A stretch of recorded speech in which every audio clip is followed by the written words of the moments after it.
Okay everyone, the topic for now is labor market, and labor market basically discusses the issues relevant to labor force, and I'm directly going to the questions. Starting with question number 50. On average, doctors earn more than bus drivers. Which change would be likely to reduce the earning gap between doctors and bus drivers? So initially there is high gap between the earning of doctors and drivers, means that drivers will be earning less, doctors will be earning very high. So why the gap between their earning will reduce? Decrease in profit earned by the bus company, then this will further reduce. It means that we have to increase we should increase wages of drivers, or we should decrease wages of doctors. Then definitely what will happen, the gap between them will reduce, wage gap between them will decrease. So if we consider option A, in option A the wages of drivers are further decreasing, it means that the gap between doctors and wages of doctors and drivers will further rise. So option A is not correct. A decrease in qualification needed to be a doctor. If doctors are being paid high wages, it means that their qualification is really high. If we decrease their qualification, then definitely the wages of doctors will decrease. So we have already identified that if doctors wages fall or drivers wage rate increases, then what will happen, the gap between them will reduce, and as a result the question, basically the requirement of question is satisfied, reduced earning gap.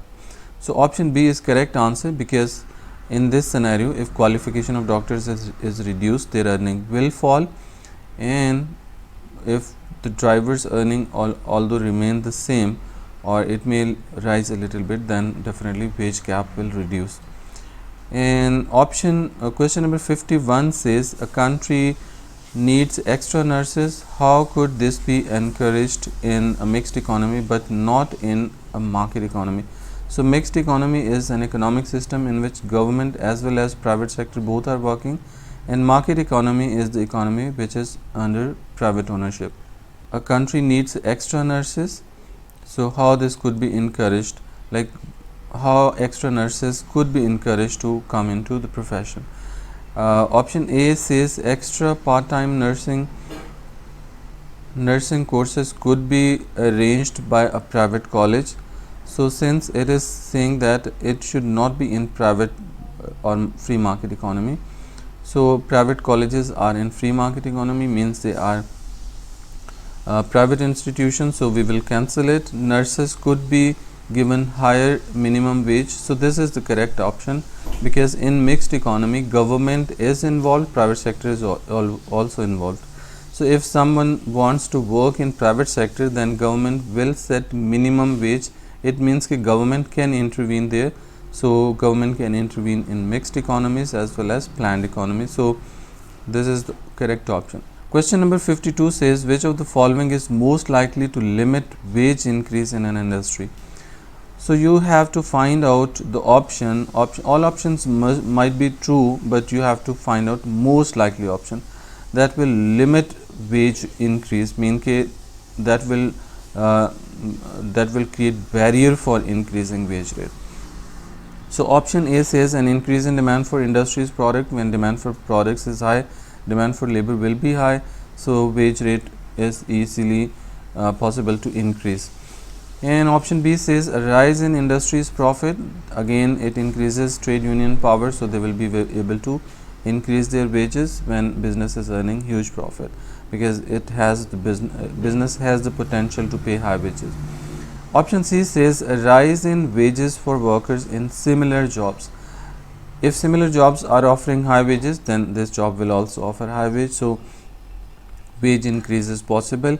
And option D says the replacement of workers with robots. This is correct answer, because this will limit the wage rise, because when industry is in the position to hire robots, employ robots instead of workers, and workers will be weaker to get high wages. So option D is correct answer. Question number 53 says each worker in a firm specializes in performing one task. The firm then decides that each worker should carry out a variety of tasks. Which benefit will the firm be expecting to gain from this change? Okay, so basically, what is the benefit? You have to find out the benefit. If one person is carrying out variety of tasks, then what benefit we can expect? We can expect option C is correct answer, an increase in ability to cover for absent staff. When one person can carry out a lot of tasks, many tasks, he is not specialized now, then it means that if any worker is absent, then any of the other workers can be basically asked to do that job.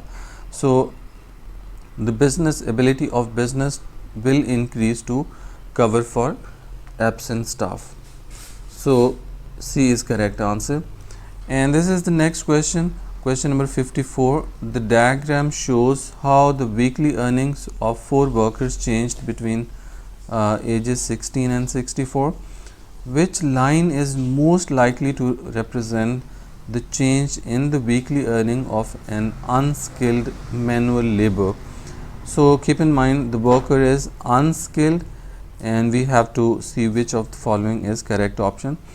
Okay, so option A shows that wage rate is continuously increasing with experience, like when person becomes older and older, his wages are increasing, his earning is increasing.